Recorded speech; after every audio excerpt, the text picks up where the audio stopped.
Добрый вечер. Эфир телеканала ТР продолжает Прайм. Я Роман Спиридонов и гость нашей студии Григорий Амельченко, украинский политик, герой Украины, народный депутат нескольких созывов. Добрый вечер. Доброго вечера. Начнем мы с такой новости. Американские корабли смогут перехватывать все типы ракет, включая межконтинентальные баллистические. Пресс-служба ВМС США сообщила о том, что ракета-перехватчик успешно перехватила межконтинентальную ракету во время учений. До этого все перехваты осуществлялись с помощью наземных ракетных систем. Теперь же с этой задачей смогут справиться и корабли. Во время тестирования с Маршалловых островов была запущена межконтинентальная баллистическая ракета, точнее ее макет, который успешно перехватил эсминец американского флота. Противоракета разрабатывалась с 2006 года совместными усилиями США и Японии. Ее ключевыми особенностями являются увеличенная дальность поражения, а также умение различать ложные цели. Изначально ракета создавалась для борьбы с баллистическими ракетами средней дальности, но способна поражать цели на высоте до 500 километров и в радиусе 1000 километров. Россияне, правда, уже ответили, что таким образом американцы все равно не смогут защититься от российского вооружения, тем более от гиперзвуковых ракет «Авангард», но в отличие от американской ракеты, противоракеты, которую мы только что видели на экране, российскую ракету «Авангард» мы видели лишь в графическом изображении, но не живьем. Как вы думаете, имеет ли эта новость значение, геополитическое значение, и может она повлиять как-то на паритет ядерних держав? Ви знаєте, пане Романе, коли ви говорили по цьому питанню, ці випробування, мені згадалося, коли я починав свою військову службу в військах спеціального призначення ще в радянські часи, в далекому 1969 році. Яке було озброєння, які відбувалися міжнародні політичні, геополітичні коливання з появи тактичної ядерної зброї, якою можна було доставляти не стратегічними ядерними ракетами.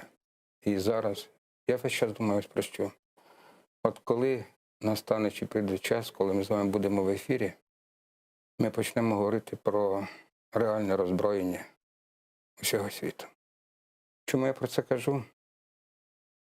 Україна показала приклад, будучи третьою за потенціалом ядерною державою, яка добровільно віддала ядерну зброю. Багато різних політичних характеристик було, не буду про це говорити. Ось з цього приводу. Звичайно, будь-який винахід, тим більше зброя масового знищення, чи винахід нових технологій проти ліквідації цієї зброї в космосі, він буде впливати в той чи інший час на геополітику, паритети. Але якщо хтось винаходить на півкроку йде вперед, то інший через певний час доганяє. І весь час робиться що? Гонка, гонка і гонка озброєнь.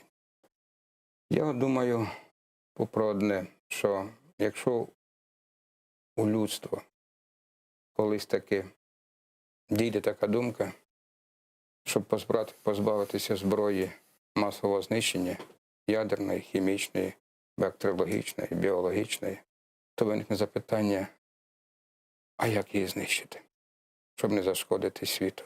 Сьогодні вже її стільки накопилося, що цю нещасну земну кулю можна знищити більше, ніж 100 разів і всю цивілізацію. Тому, звичайно, це буде впливати. І черговий виток буде озброєння. В певній мірі, так сказати, буде, скажу вам відверто, може бути і блеф, як з однієї сторони, так і з другої сторони. Сполучених Штатів Америки, Російської Федерації, Китаю і інших країн, які знаходяться в цьому приблизно одинаковому вимірі з ядерним озброєнням. В даній ситуації я все-таки хотів би, щоб ніколи не була застосована подібна зброя з боку Сполучених Штатів Америки, а це буде говорити про те, що не будуть запущені ядерні стратегічні озброєння, ракети, балістичні і так далі.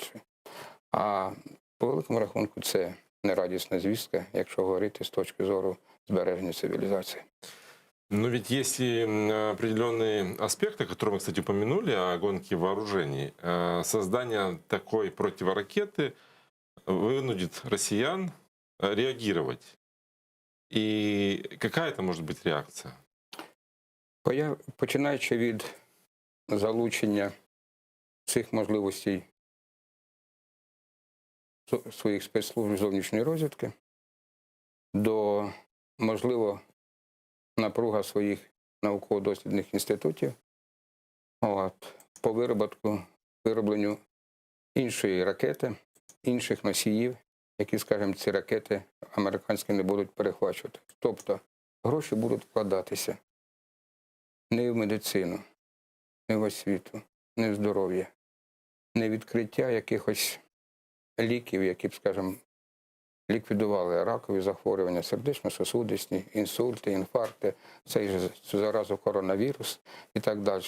Тобто людство буде викидати ведучій країні світу, вісімки, чи може навіть п'ятірка, будуть викидувати народні гроші на онкоозброєння.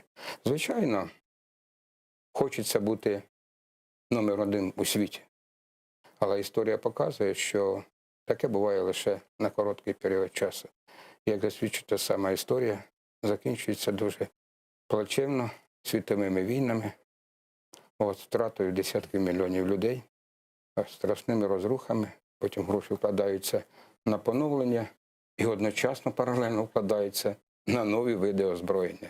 История нам еще и может подсказать пример, когда такую гонку вооружения не выдержал Советский Союз. И вот в этом контексте, ведь в этом, с нашей точки зрения, может быть плюс, если Россия втянется в эту игру с наращиванием своей боевой мощи, с разрабатыванием каких-то систем, которые бы противодействовали этим противоракетам. Это ведь очередной удар по их бюджету, который без того не безграничный. Я знаю одне, що Російська імперія рано чи пізно розпадеться. І десятки народів, які являються складовою частиною Російської Федерації, як республіки, так, суб'єкти Федерації, отримають незалежність і будуть мати свої національні держави. Це відбудеться обов'язково. Чогось віриться... Это может послужить в тому числі одним із факторів стати? Ви розумієте, одним із факторів, звичайно, може. Наприклад, різке погіршення соціально-фінансово-економічного становища країни. Соціальні бунти. В зв'язку з цим будуть, як кажуть, закручувати гайки, силові органи, структури Російської Федерації, щоб припинити ці будь-які національні визвольні рухи, а і, я вже не кажу, соціальні бунти чи якісь політичні виступи і все. Але врешті-решт це приведе до вибуху. Обов'язково ми з вами ще доживемо, Російська імперія розпадеться. Путін є воєнним злочинцем. Його чекає Гаазький воєнний трибунал. І в цій ситуації ведення агресивної війни проти України, він в разі його фізичного знищення громадянам України, яких конституційний обов'язок на захист своєї країни, територіальної цінності, незалежності, це не буде кримінальним злочином. Це буде в рамках необхідної оборони країни, необхідності як захист. Це передбачено нормами міжнародного права, статутом Організації Об'єднаних і нашим національним законодавством. Тобто, якщо зробити підсумок, по своїй суті, Російська імперія спокійно віков – це був хижак. Вона загарбувала території, загарбувала населення, вільні народи, знищувала культуру, мови, традиції, релігію, перетворюючи страшного дійство і ставши ядерним монстром. Рано чи пізно наступає момент, що за всі ці злочини приходиться відповідати. Або тим, хто був, скажімо, на цей момент при владі вищого військово-політичного керівництва на чолі з кривавим карликом Путіним, або ті, які будуть продовжувати. Але відповідальність обов'язково буде. Так само, як я вірю і в те, тому що в мене дуже багато друзів, що кримсько-татарський народ в черговий раз добуде свою волю і незалежність, Крим повернеться в лоно України, і будуть зовсім інші процеси відбуватися вже у звільненому Криму від окупації російської агресії, так само, як і звільнення частини окупованої території Донбасу. Все це буде. От обов'язково просто в це треба вірити, жити. І журналіст на своєму місці, військовий на своєму, політик на своєму місці робити те, щоб наближати цей день розпаду Російської імперії, притягнення воєнних злочинців за всі злочини проти людства, і, зокрема, проти України, і дати можливість, щоб народи, які піднімуться на національну визвольну боротьбу в Росії, бачачи демократичні кроки, зокрема, скажімо, України, прибалтійських країн чи східноєвропейських країн, так, пішли своїм шляхом. Це єдиний шлях. А что должно сподвигнуть народы на национально-освободительную борьбу в России? Пример Чечни показал, что Россия готова в крови утопить такие. Я дуже гарно знаю ці всі події в Чечні і Першу і Другу війну. Я дуже гарно знаю події, які були, починаючи з зими 1988 року у Нагорному Карабасі, в Сумгаїті, де російський імперіалізм, тодішнє ще політичне керівництво Російської Федерації Борис Єльцин, з яким я особисто знайомий дуже добре. Після нього диктатор, кровавий карлик з чорною душою Путін, у яких руки по локоть крові, тільки єдиним способом те робили, щоб утримати імперію, чи втопити в крові національно-визвольних рухів, воїн, народів, які піднімали суму. Так трапилося, що поставили свого намісника в чужій Чечні Кадирова, якому і дали звання Героя Росії. Але чеченський народ, це свій народ гір, народ піднебесся такого, свободолюбивий, розумієте, як інші народи Закавказя, Кавказький гір, або теж Татарстан, розумієте, або візьміть те, що за Уралом. Рано чи пізно. Ви розумієте? По-моему, в истории России был такой шанс в 90-х годах, когда там начался парад суверенитетов. Но этим шансом не сумели воспользоваться. Ви розумієте, що я пригадую одну з розмов із покійним Анатолієм Собчаком. Він був ліберал-демократ. Він був за те, щоб закавказькі країни, республіки, країни Балтії, були суверенними незалежними державами. А от Україна повинна бути в союзі із Російською Федерацією. Це було, так сказати, дивно чути, пам'ятаючи його той великий вклад, який він робив, коли, пам'ятаєте, це було у квітні 1990 року у Грузії, коли десантники Радянського Союзу розминали демонстрантів саперними лопатками, там були загиблі люди. Я там був із Анатолієм Собчаком, коли займалися цим розслідуванням цих кровавих подій. Шанс був, ви розумієте все, але ви знаєте, що виникає?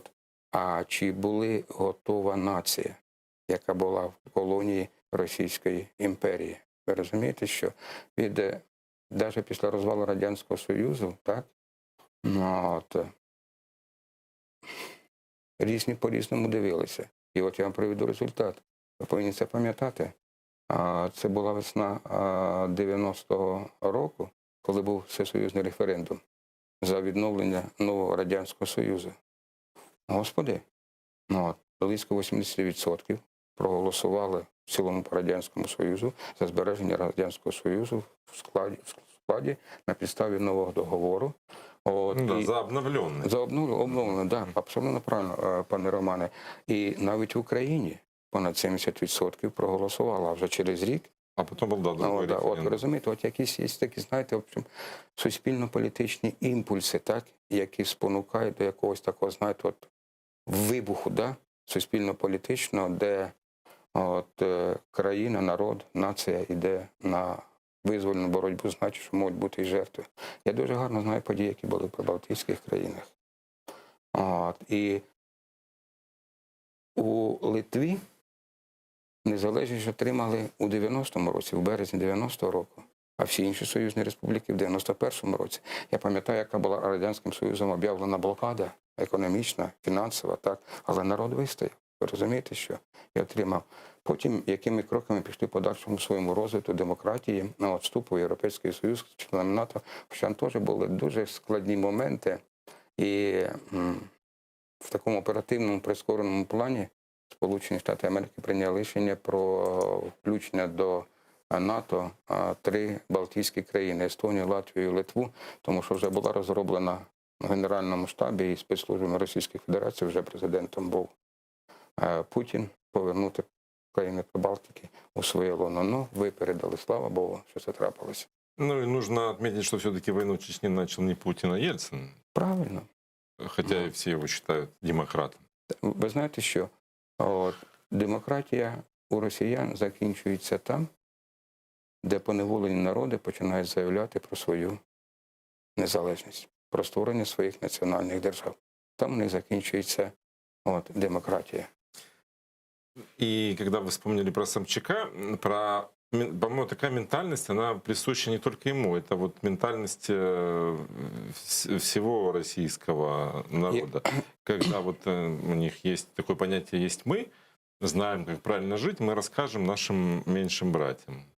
Белорусам, украинцам и казахам. Ви розумієте, це виховання... И Путин в этом контексте выглядит даже не таким уж страшным монстром, а выглядит скорее продуктом своего народа, которым он управляет. От ви розумієте, що ви сказали про Путіна, добре з ним особисто знайомий Анатолій Собчак.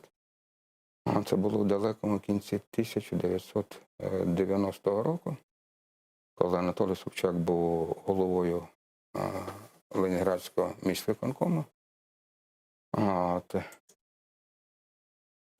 У нас різниця із Путіном 2 роки. Ми, можна сказати, діти ж продукт, як ви сказали, однієї тієї радянської системи. Тільки є одні такі речі. Мої батьки рідні, близькі, як і всі українці, пережили страшний голодомор. Ми втратили мільйони українців. Перша і Друга світова війна прокотилась по Україні один кінець, другий. Було ще 2 голодомори, крім того страшного, в 32-33 році. Розумієте, що? Тобто наші з вами батьки, мої бабусі, дідусі, ми на генетичному рівні знаємо, що таке Російська імперія, що таке Совєтська імперія. Це одне й те саме, ви розумієте? У мене на Полтавщині, в Миргородському районі, на одному кладовищі, села вже немає, але дорога є гарно зроблена, бо село, кладбище велике. 20 рідних і двоюрідних дядьків і тіток поховані. Причому третина там маленькі гробики, могилки, так, від 3 до 7 років, яких убив голод. Це зрозуміло. Це, розумієте, ніколи не можна забути, простити і так далі. Там виховувалося зовсім в іншому велич. Ви розумієте, що якщо навіть впадати до такого маразму, вибачте, Романе, що вам, як син говорю таке слово, так? Коли привласнювати того, що в нас вже було споконвіків, стояли церкви з золотими куполами, монастирі, храми, а на карті ще не було Москви, були болота, квакали жаби, там всякі звірі водилися, дикі хижаки і так далі. Людей нічого там не було, розумієте, все. Привласнюють цілу назву Русі, Петро І. Захотів, назвав себе Росією. Нашу Русь. Господи, забрали, приклали хрестителя Русі, князя Володимира.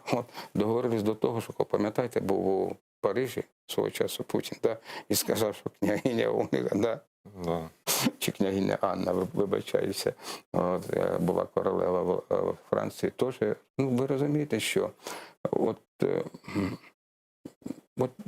і грамотна ж людина. Закінчив, як і я, юридичний факультет. Тільки я в Києві, а він у Ленінграді. Зараз Санкт-Петербург.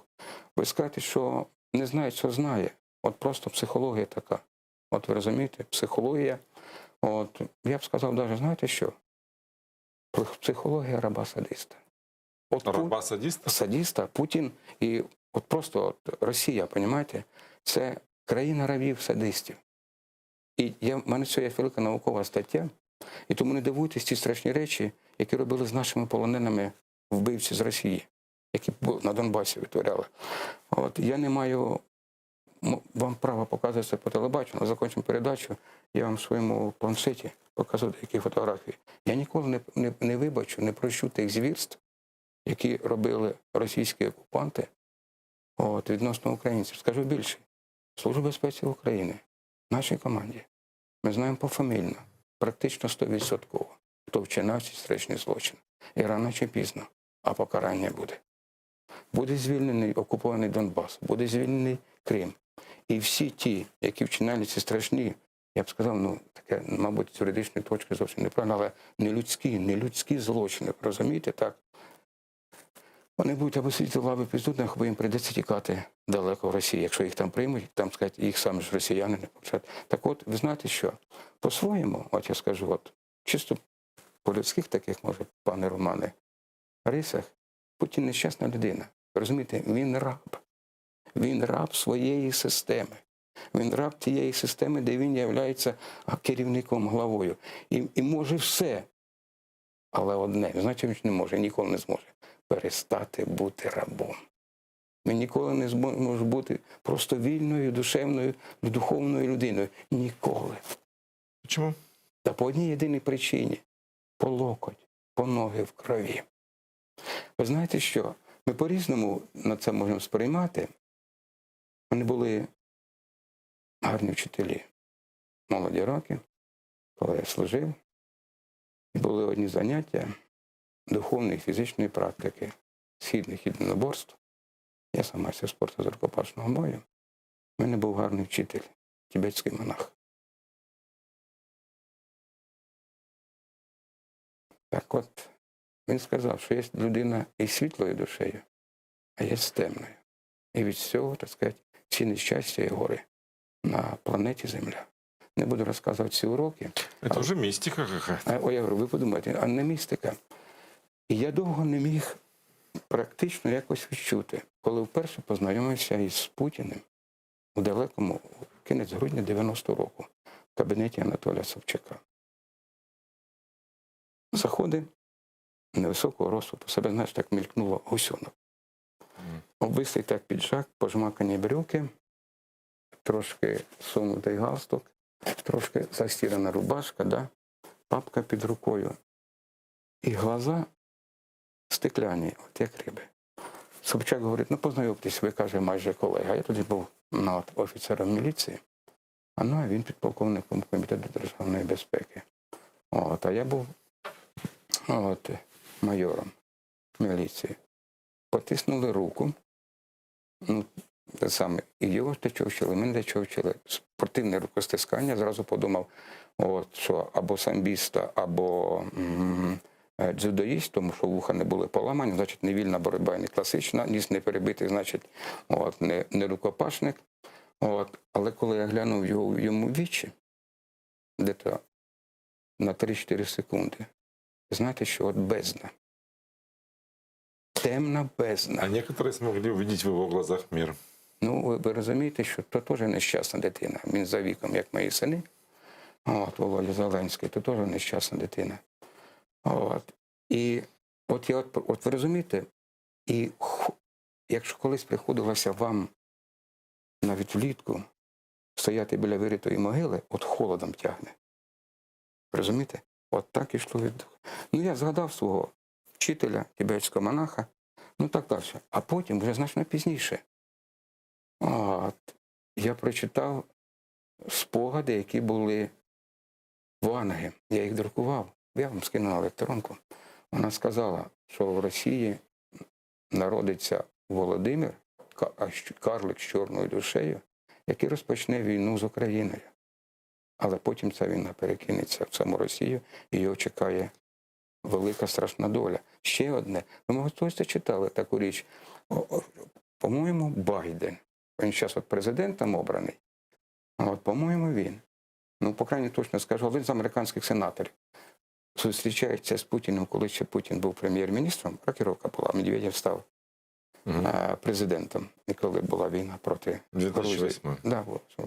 Він написав, що каже, я коли зустрівся з Путіним, подивився йому очі, я йому говорю, господин Путін, це майже десь не цитую, у вас нет душі. А Путін каже, мені посміхнувся і каже, ви знаєте, ви розумієте, про що ми маємо на увазі?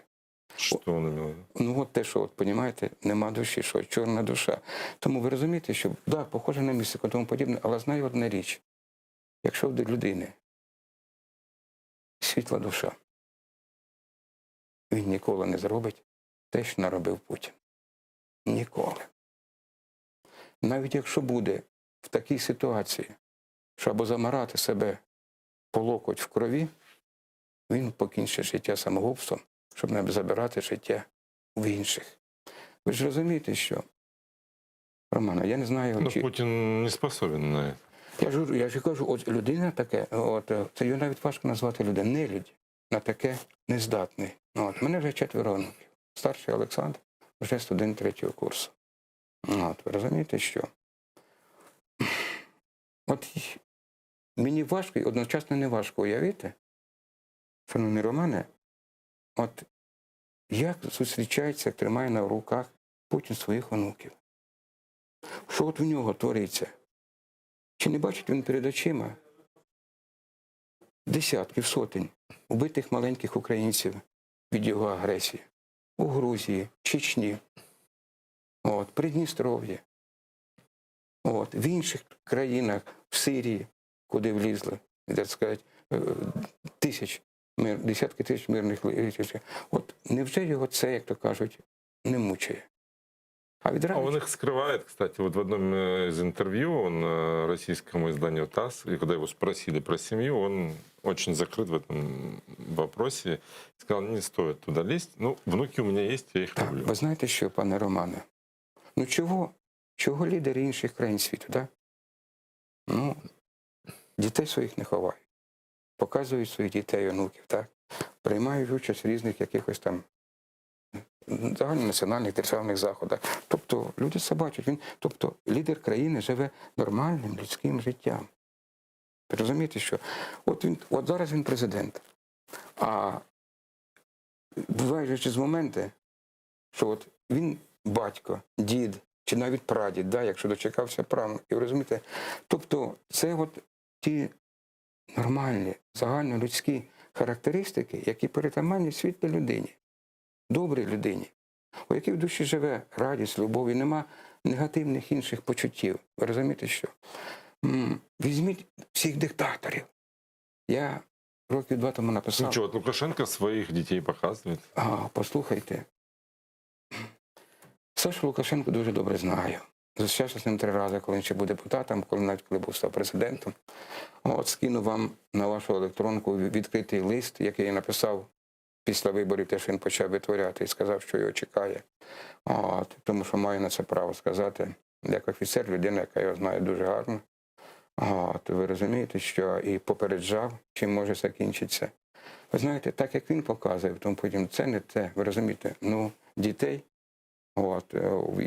саме і від першого шлюбу, так, як і там біля нього, і Микола, який, так сказати, вже трошки підріс, так, і онуки, які, так сказати, ви розумієте, що як морально-психологічно вони себе відчувають в Білорусі після того, що робить їх батько і дід. Ви думаєте, вони переживають по цьому поводу? Романе, я бачу, ви одружені, у вас діти є? Да, 2. 2, слава Богу. Але повинно бути не менше, ніж 3. Це вам каже дід 4 онуків. Так от, пане Романе, ви розумієте, що? Старайтеся просто послухати своїх дітей, що вони між собою, коли вони вільні від оцих всяких гаджетів, да? Що вони говорять про якихось своїх ровесників, або про їхніх батьків, як характерують так далі. Все. І ось оце ви зрозумієте, що ті діти, таких диктаторів, вони просто як діти нещасні.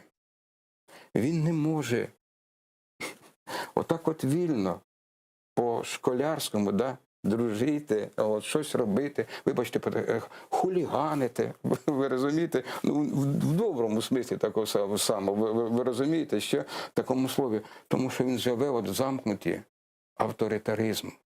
Візьміть історію любого диктатора, починаючи від часів Нерона, ви розумієте, і інших, да. Чим закінчилося їхнє життя? Життя їхніх дітей. Яке нещастя, ви розумієте, нещасні люди, така яка карма лягає на весь род тих, які були диктатори, яких руки по лікоті і по коліна в крові. Це ж підтверджує історія. Хоча, ви знаєте, що, пане Романе, нікого і нічого не всіх із цих диктаторів. Ну, предположим, но ведь от таких людей не стоит ожидать ничего хорошего, и в том числе и нашей стране. Как нам с этим быть? Подивитися правді в очі, собі не брехати.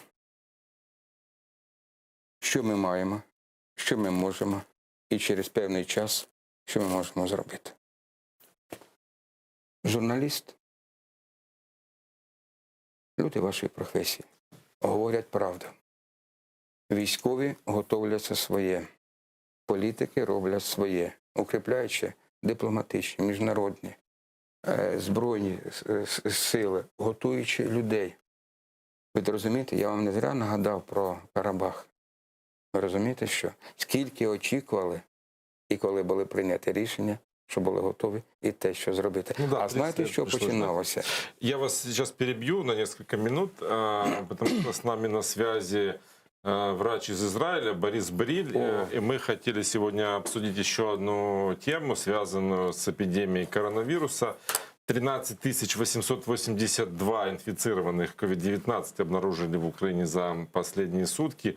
229 человек умерли в результате этой болезни.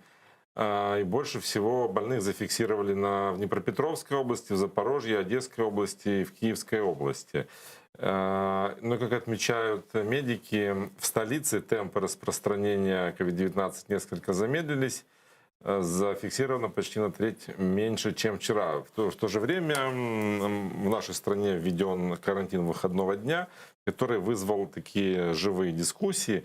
И вот стоит ли впадать в панику, узнав, что вдруг, не дай бог, обнаружили у вас диагноз коронавирус, и как правильно лечить эту болезнь, мы поговорим с Борисом Брилем. Добрый вечер. Здравствуйте. Добрый вечер, Борис, вы нас слышите? Здравствуйте, здравствуйте. Ваши советы, за ними мы наблюдаем в всевозможных соцсетях, и хотим, чтобы вы нам сейчас рассказали тоже, как реагировать человеку и как ему правильно понять, как лечиться от этой болезни. Ну, во-первых, самое первое — это не паниковать, да. Надо не забывать, что 80% людей переболеют, заболевших со слабой симптоматикой или вообще бессимптомно. Это не означает, что все хорошо и так далее. Есть 20% тяжелобольных. Первым делом не надо скупать все лекарства. И желательно связаться со своим врачом. Конечно, тут есть тоже проблема большая в том плане, что врачи могут некоторые назначить не совсем верное лечение. Но вот мы сталкиваемся тут с лечением антибиотиками. Даже в больницах пациентам прописывают курс антибиотиков для того, чтобы лечить коронавирус. Насколько это правильное решение? Это неправильно. Без подтверждения бактериальной инфекции этого делать нельзя. Потому что этим можно добиться только ухудшения, и все работы это показывают, на 150% тяжелее течение. И, в принципе, если присоединится бактериальная пневмония, при том, что она обычно не присоединяется, то уже лечить будет нечем, потому что уже присоединится антибиотикорезистентная бактерия. А в норме поражение легких при вирусе не имеет ничего общего с антибиотиками. Как я уже сказал, и только ухудшает течение. Поэтому если нет лейкоцитоза, это повышенного лейкоцитов в крови, если нет повышения прокальцитонина, то говорить о бактериальной пневмонии не имеет никакого смысла и лечить ее антибиотиками. Если вас врач послушал и сказал, что у вас хрипы, воспаление легких, всегда нужно спросить, вирусное или бактериальное, потому что на слух это не различить. То же самое, когда пишут, если кто-то сделал КТ или рентген и пишут пневмония, то пневмония бывает вирусная, бывает бактериальная. Это, как знаете, млекопитающие — это вид, а есть лошади, они кушают сено, дельфины, они кушают рыбку и живут в океане. Это две разные вещи. То же самое и бактериальная, и вирусные пневмонии. Я говорю очень просто, примитивно, чтобы было понятно. Соответственно, и лечение другое. Домашнее лечение — это все-таки симптоматическое, от температуры, обильное питье, Что бы я рекомендовал, конечно, это пальцоксиметры. Это на палец надевается прибор, который измеряет содержание кислорода в крови. Вот этот параметр, в принципе, который очень важен в плане диагностики тяжести при ковиде. Потому что если ниже 94, точнее 93 и ниже, то это уже тяжелая степень, надо уже ехать в больницу. Всем подряд не имеет смысла ездить в больницу на всякий случай, потому что это ничего хорошего не приведет, кроме как может и утяжелить ваше состояние и, в принципе, нагрузка на медицинскую систему.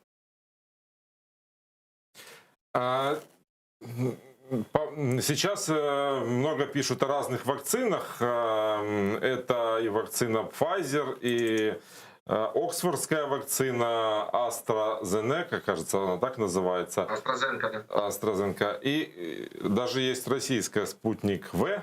Вот что вы знаете об этих вакцинах? Каким можно доверять?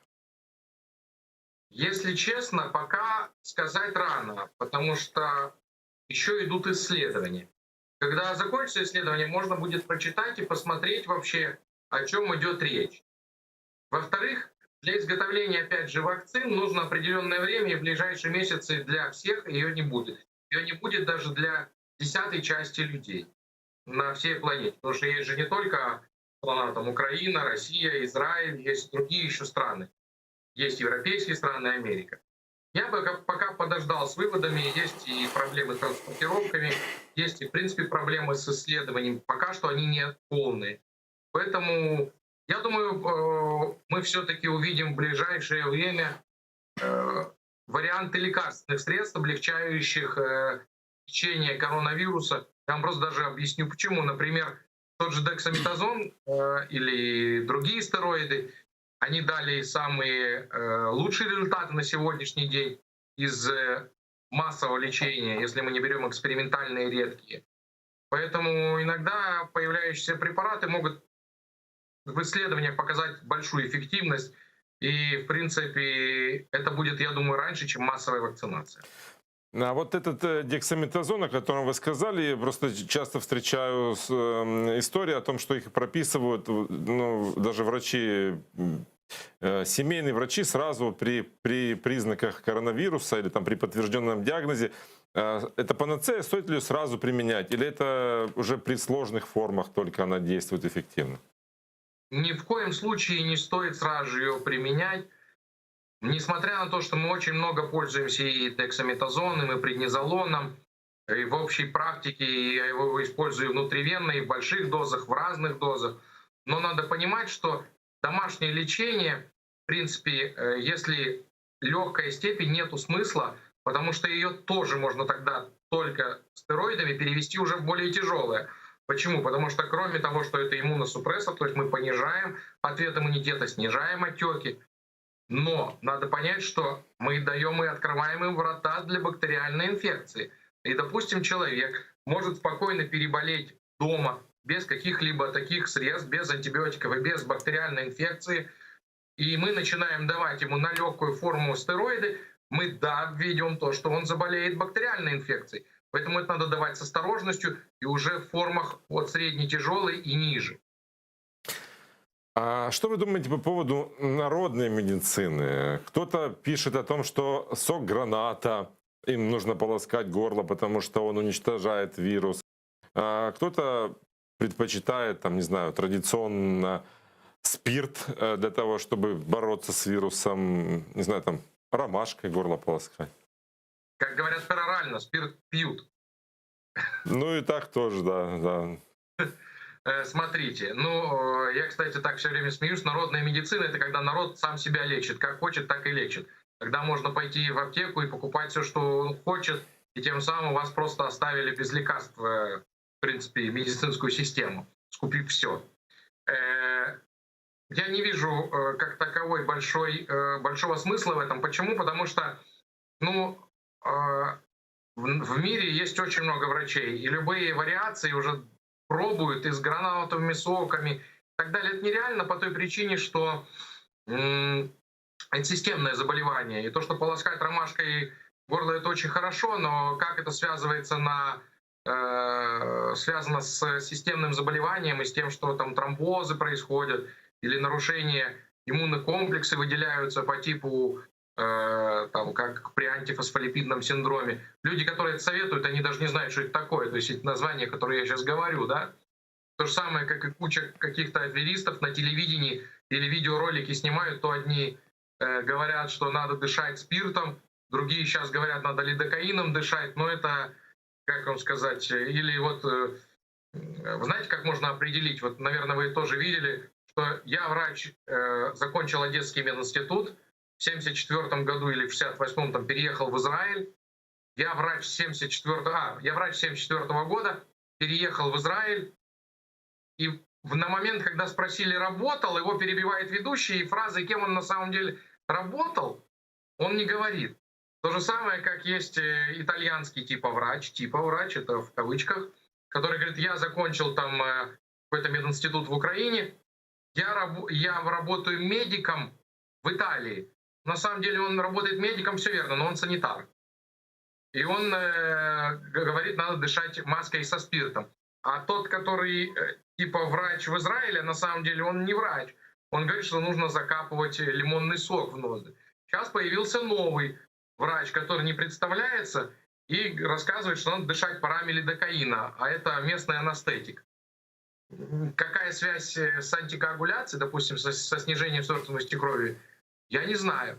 То же самое есть еще одна женщина-врач, которая рассказывает, что нельзя сбивать температуру. А это совсем неправильно.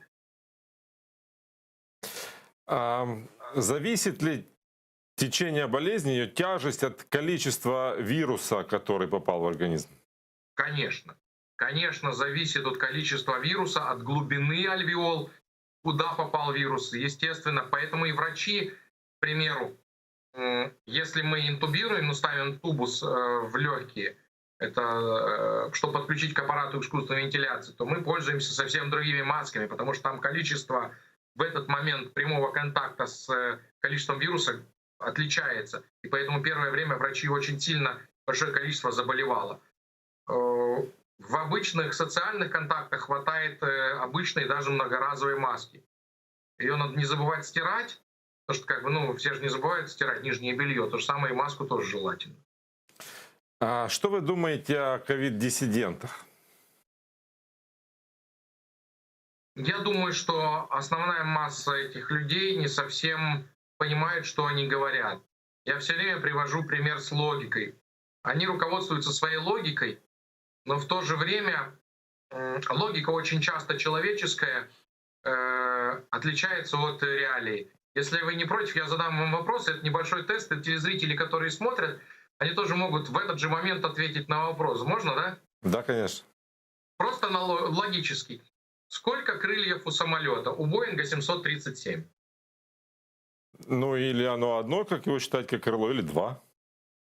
Вы видите, у вас логика очень правильно сработала. На самом деле у самолета одно крыло. Но там 90% людей отвечают, что их два, по логике.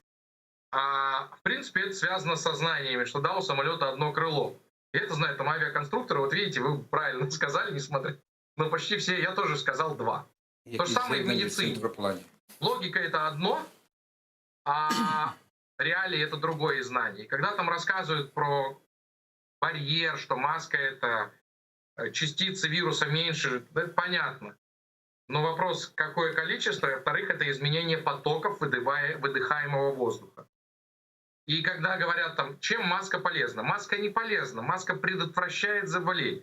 Мы же не говорим, что кто-то взял витамин. Полезно заниматься спортом.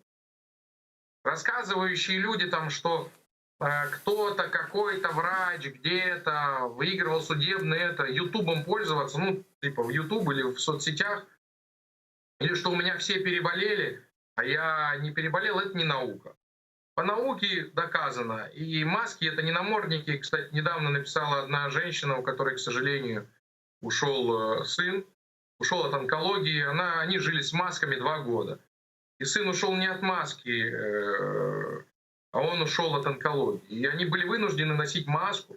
То же самое, что и в данной ситуации. Это вынужденная мера, чтобы снизить нагрузку на здравоохранение. То же самое не ходить на дни рождения, снизить социальные контакты, необязательные, для того, чтобы меньше было больных, снизить нагрузку на здравоохранение и получить меньшее количество вируса, как вы говорили. Благодарю вас за то, что были с нами на связи. Борис Бриль, врач из Израиля, был с нами на связи. Благодарю вас. Ну, еще у нас есть время, может быть, продолжим эту тему, связанную с коронавирусом. Карантин выходного дня. Тут тоже есть дискуссии, насколько это эффективно, с одной стороны. С другой стороны, предприниматели говорят, что так мы разоримся. Как вы оцениваете действия наших властей по стабілізації этой ситуації? Ну, по-перше, хочу подякувати і вам, пане Романе. Ваші редакції запросили Бориса Бриля, спеціаліста. І українці послухали професіонала. Як потрібно діяти, да? Щоб мінімізувати захворювання, жертви і так далі. І дуже було б добре, і в нас же в Україні теж є гарні спеціалісти, професіонали, лікарі, епідеміологи, щоб давали консультації, роз'яснення. Тоді, повірте, буде набагато менше різноманітних народних засобів боротьби з коронавірусом, хворобою COVID-19. Але що я хотів підчеркнути? З самого початку, що сказав саме головне Борис Бриль? Ви запам'ятали яке слово? Уточніть. Ага. Так от, пане Романе, і всі дорогі наші співвітчизники, у вашій душі не повинен вселитися страх, Ну да, щоб не було паніки, да, саме головне. який паралізує ваші вольові якості і веде до паніки. І тоді людина вмирає не від хвороби, а від патології страху. Чому я це сказав? Я вам говорив в самому початку про те, що мене вчив один з гарних вчителів, тибетський монах. Так от я вам теж поділюся, бо він сказав, що те, що я тобі передам, віддавай, не залишай з собою, не неси в могилу. А ви знаєте, пане Романе, що життя наше складається з 3 днів. В смислі? Бачите? Вчора, сьогодні і завтра. Угу. Вчора те, що ви зробили, те, що у вас було, ви вже ніколи не зміните. Завтра ви не знаєте, яке буде, а може і не настати. Ви не знаєте. У вас життя є лише сьогодні. Проживіть так, щоб завтра вам не було соромно за вчора і не боляче, що ви зробили так, що когось втратили або причинили якесь горе. Тобто, дорогі співвітчизники, наше життя складається з 3 днів. Вчора, сьогодні і завтра. Ні за яких ситуаціях, обставинах, хворобах переживемо цей коронавірус. Не впускайте в душу страх, який паралізує вас, приведе до паніки. І чаще всього помирають такі ситуації не від хвороби, не від поранення, а від страху і паніки. Ще що скажу приводу. От ви знаєте, знову ж питання, які поставили, повинні давати поради, коментарі і оцінки фахівці. Ви знаєте, що от період, який прийшов з часу коронавірусу, який охопив усю планету Земля, ми маємо загальносвітові профілактичні заходи. І про деякі з них пан Борис сказав. Це жорсткий карантин носіння маски. Це перше. Ретельно мити руки. Не бути там, де багато скупчення людей. Без надобності, не тинятись по вулиці. І якщо йти в магазин або аптеку, коли в разі непотребності, якщо, скажімо, нема комусь молодшому сходити. А, наприклад, людям, яким 65 і плюс, я би настійливо просив і радив, просто благав. Практично переведіть себе на самолікування. І тільки в тому випадку, якщо нема кому сходити, принести вам продукти харчування, чи за ліками у аптеку, чи вигуляти собаку, тоді це тільки в цей момент буде. От я їхав до вас на передачу, і до метро йшов хвилин 15 пішком. І ви знаєте що? 90-95% людей йшли без маски. Ну, на Причем- улицах никто не требует. Ні, я не за це. Іде троє-четверо, розмовляють. Зараз я не говорю, що требують чи не требують. Да, в метро, в трамваї, в автобусі, в магазині і в інших де саме. Але, знову ж лікар сказав, уникніть ходити в кінотеатри, на дні народження, так далі. Все. Тобто ви допомагаєте не лише собі, ви допомагаєте той, хто рядом. І тому по поводу того, ви знаєте, що ви згадали про владу, У нас, к Превел- сожалению, завершуємо. закончилось эфирное время. На превеликий жаль, ми не маємо професійної влади, і вона упустила контроль над ситуацією з коронавірусом, тому ми маємо такі зараз трагічні наслідки. Чи зможе вийти з цієї коронакризи, якщо можна так сказати, так, щоб з мінімальними втратами людськими і матеріальними? Хотілося б, але дуже і дуже сумніваємося, тому що ми маємо профанів при владі. Благодарю вас. А я хочу сказати, У нас, уже, к всім сожалению, у нас сейчас бути здоровими і не хворіти. Будем слушать советы доктора и помнить вашу притчу о 3 днях, что у нас их всего 3. Вчера, сегодня, завтра. Благодарю вас. І вам дякую. Григорий Амельченко, украинский политик, герой Украины, народный депутат нескольких созывов, был гостем нашего эфира. Наше время подошло к концу. Благодарю всех за то, что были с нами. А впереди Заман. Не переключайтесь. Спасибо.